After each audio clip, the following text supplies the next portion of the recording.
ये बात। राम राम।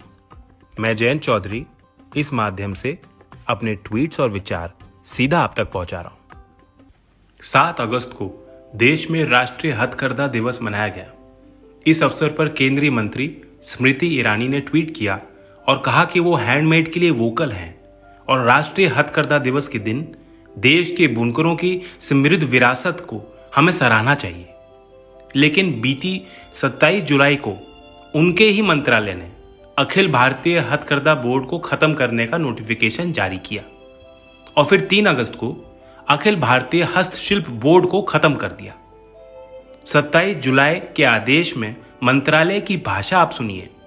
मंत्रालय का दावा है कि हथकरघा बोर्ड की समाप्ति सरकार के घोषित प्रशासनिक सुधार में एक कड़ी है। Minimum government and maximum governance का उदाहरण है।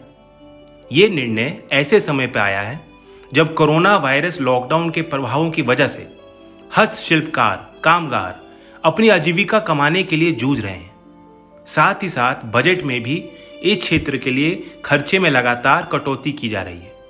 सरकार द्वारा दिए गए आर्थिक पैकेज में भी इस क्षेत्र के लिए कुछ नहीं मिला। मेरी मांग रही है कि हस्तशिल्पों को जीएसटी के दायरे से बाहर रखना चाहिए था। हथकरघा और हस्तशिल्प देश में एक ऐसा क्षेत्र है जहां बड़ी संख्या में लोगों को रोजगार मिलता है।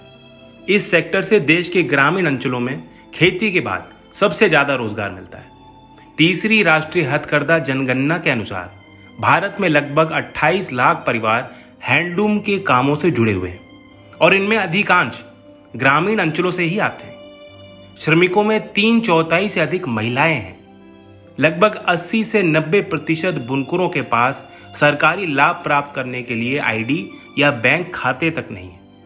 हथकरघा बोर्ड का गठन 1992 में किया गया था और इस सेक्टर के समग्र विकास व संपूर्ण नीतियों को तैयार करने में सरकार को एक सलाह देने का कार्य इस बोर्ड का रहा है। जब सरकारी आंकड़े खुद दर्शा रहे हैं कि हस्तशिल्पों से जुड़े कारीगर अभी भी सिस्टम में अपनी गिनती ही नहीं बना पाए, ऐसे में सरकार को सलाहकार बोर्ड की जरूरत नहीं है। इन बोर्ड पर सालाना मुश्किल से 1 लाख रुपए का खर्चा आता था। ऐसे में यह निर्णय कोई बड़ी बचत देने वाला नहीं है, बल्कि मोदी सरकार के द्वारा संस्थागत संरचनाओं को ध्वस्त करने की नीति का एक जीता जाता उदाहरण है। सब कुछ सरकारी जो है बेच दो, बंद करो या उसका नाम बदल रीब्रांड करो, फिर 70 सालों में कुछ हुआ नहीं का राग अलापो। चंद औद्योगिक घरानों को मजबूत करो, किसान और गरीब के हाथ से बनने वाली हर चीज बाहर से लाओ और आत्मनिर्भर भारत का नारा दो। कितनी होशियारी है। तो आज की ये बात जरा आप भी सोचें।